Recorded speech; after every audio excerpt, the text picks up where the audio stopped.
Everybody, it's Wade. Welcome back to In the Gutter. It's been a couple weeks, but here's a two for comic book haul. Starting out with, decided to get all these Alex Ross Marvel Dimensions covers. So this is Fantastic Four number 12.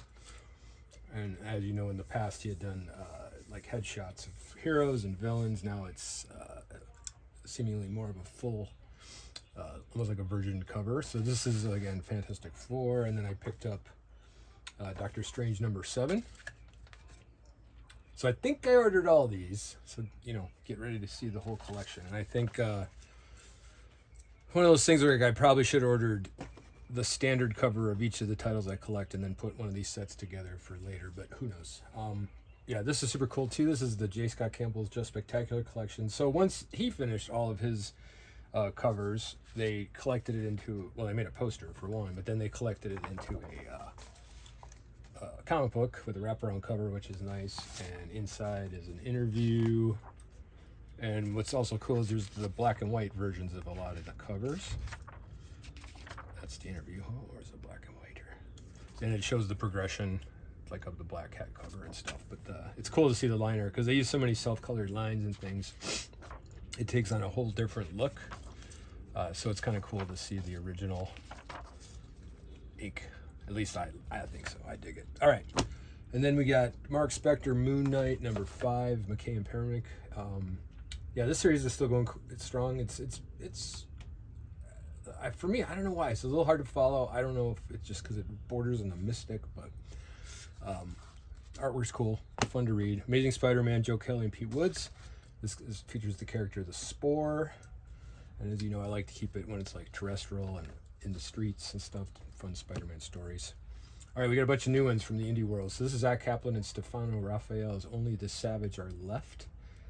This is the first issue from Dark Horse. This is another post-apocalyptic one. Yeah, so it's basically another take on a zombie story. Enjoy that. Oh, here's another one of the Alex Ross Marvel Dimensions. This is X-Men 31 featuring Phoenix. And it looks like we're rounding down to the end of Lucky Devils from Charles Soule and Ryan Brown. This is number 8 from Image Comics.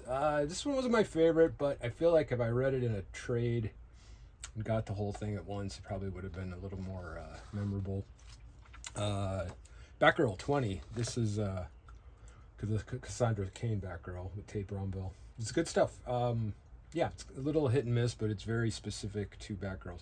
And if you enjoy her character, it's her story. So, Tigress Island. This is Kindlin and Epic. This is the 4th and 5th issues. Very stylized, specific, kind of weird, ultra violent, but sort of cartoony at the same time. I don't know. I'm digging this too. I just kind of like how different it is. And again, talk about confusing. This is Nice House by the Sea, number 10.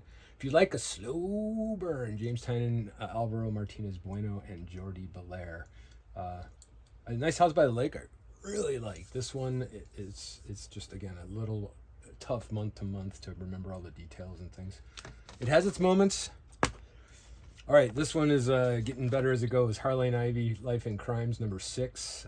This is an Erica Henderson book that she wrote and drew, and it's cool. Got a good Clayface appearance in this one.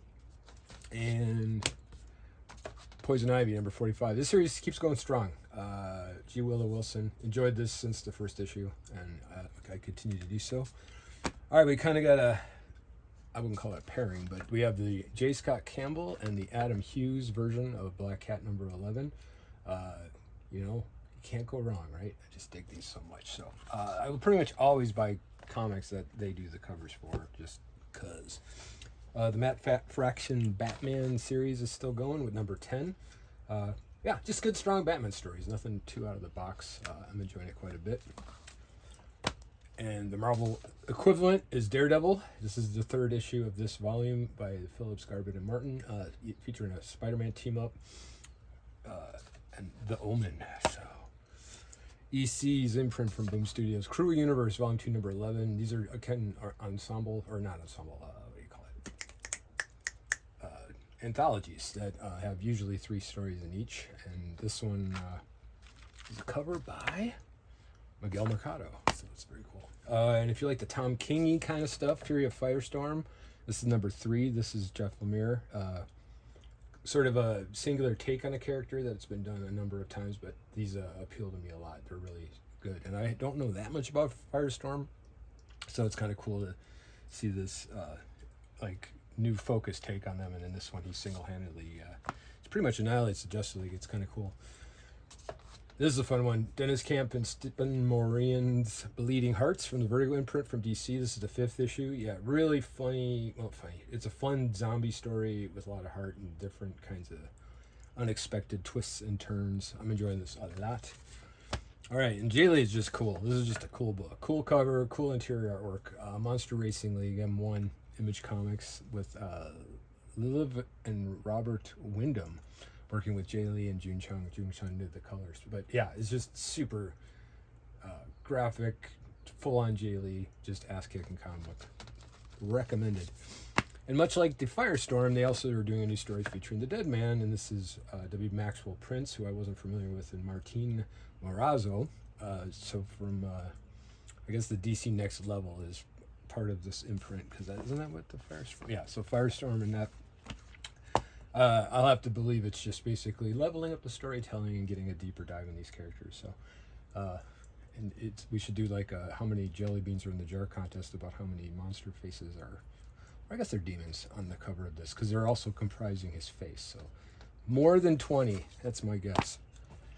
All right, Fall of the House of Slaughter. If you like the Eric Slaughter universe, the Something is Killing the Children, this is an offshoot of that. Pretty political, very wordy, really heady. Not really my thing, but I'm just sort of reading everything I can around the Something is Killing this Children universe. Tate Brombell's writing this one too, so I seem to follow the authors. All right, I really hope they make a movie of this someday, but Jeff Johns and Jason Fabok's Rook Exodus. This is from the Ghost Machine imprint, Image Comics, issue number 10.